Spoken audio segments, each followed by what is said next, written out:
សូមស្វាគមន៍ប្រិយមិត្តទាំងអស់គ្នាដែលបានចូលមកកាន់ Channel និង Page បញ្ញាអវិសលក្នុងថ្ងៃនេះខ្ញុំបាទនឹងមានវីដេអូធ្វើជាជ្រូកស្ពៃខ្មៅឬក៏ជ្រូកស្ពៃឈូលចូលមកចែកជូនពុកម៉ែបងប្អូនទស្សនាកម្សាន្តថាតើវិធីជ្រូកស្ពៃខ្មៅរបស់ខ្ញុំបាទនេះ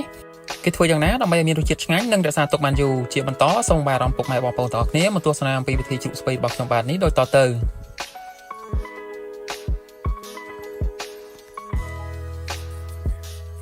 ជំហានដំបូងនៃវិធីជ្រូកស្ពៃគឺយើងមានជាស្ពៃនឹងឯងពុកម៉ែបងប្អូនសម្រាប់ស្ពៃនេះដែរគឺខ្ញុំបាទជ្រើសរើសជាស្ពៃខ្មៅ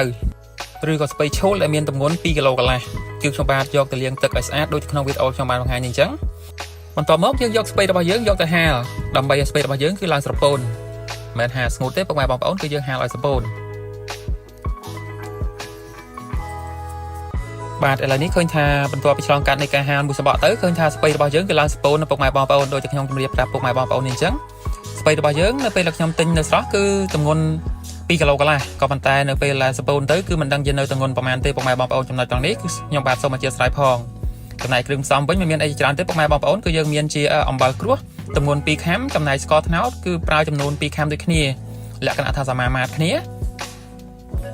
ឥឡូវនេះគ្រឿងផ្សំទាំងបានគឺខ្ញុំបានជម្រាបប្រាប់ពុកម៉ែបងប្អូនអស់ហើយជាបន្តសូមអារម្មណ៍ពុកម៉ែបងប្អូនទាំងអស់គ្នាមកទស្សនាអំពីវិធីផ្សំគ្រឿងរបស់ខ្ញុំបាទវិញម្ដង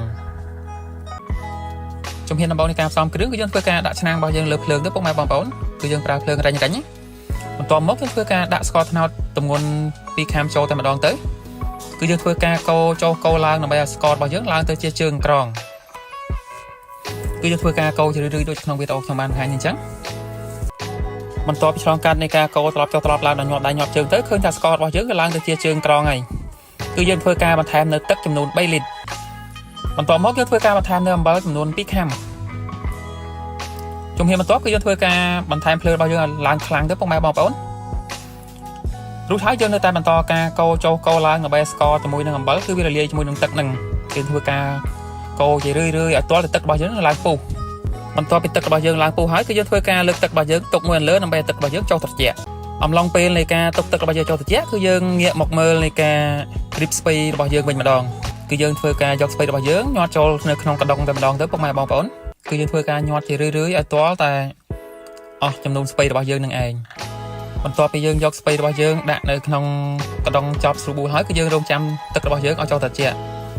ហើយចំណុចត្រង់នេះគឺពុកម៉ែបងប្អូនទាំងអស់គ្នាត្រូវប្រកាសថាទឹករបស់យើងចុះត្រជាក់ឬក៏ក្តៅអ៊ុនៗនឹងឯងពុកម៉ែបងប្អូនសឹមយើងយកមកចាក់ពីលើស្ពៃរបស់យើងបន្ទាប់ពីទឹករបស់យើងចុះត្រជាក់ឬក៏ក្តៅអ៊ុនៗហើយគឺយើងធ្វើការចាក់ពីលើស្ពៃតែម្ដងទៅពុកម៉ែបងប្អូនយើងធ្វើដូច្នេះទើបជ្រូកស្ពៃរបស់យើងរក្សាទុកបានយូរចំណែករសជាតិវិញគឺរសជាតិឆ្ងាញ់តែម្ដងបន្ទាប់ពីយើងចាក់ទឹកស្កររបស់យើងចូលពេញនៃកដុងរបស់យើងហើយគឺយើងធ្វើការគ្របរក្សាទុកចំនួន3យប់ពុកម៉ែបងប្អូនបន្ទាប់ពីឆ្លងកាត់នៃការរក្សាទុករយៈពេល3យប់ទៅឃើញថាជ្រូកស្ពៃរបស់ខ្ញុំបាទនេះគឺឡើងពណ៌ឡើងក្រហមតែម្ដងពុកម៉ែបងប្អូនហើយមើលទៅគឺតំណងគួរចង់ញ៉ាំមែនទែនគឺយើងនឹងធ្វើការដួសដាក់ចានដើម្បីយកទៅពិសាតែម្ដងសម្រាប់ពុកម៉ែបងប្អូនដែលមិនទាន់បានចុច like និង Subscribe សូមកុំភ្លេចធ្វើការចុច like និង Subscribe ជូន Channel ខ្ញុំបាទម្នាក់មួយផងដើម្បីទទួលបានវីដេអូថ្មីៗជារៀងរាល់ថ្ងៃពី Channel របស់ខ្ញុំបាទហើយក៏សូមថ្លែងអំណរគុណដល់ពុកម៉ែបងប្អូនទាំងអស់គ្នាដែលបានទស្សនាវីដេអូរបស់ខ្ញុំបាទនេះតាំងពីដើមរហូតមកដល់ចប់ហើយវីដេអូធ្វើជាវិធីជ្រូកស្ពៃនេះដែរគឺមានតែប៉ុណ្្នឹងទេពុកម៉ែបងប្អូនអរគុណច្រើនជម្រាបលាជួបគ្នាវីដេអូក្រោយៗទៀត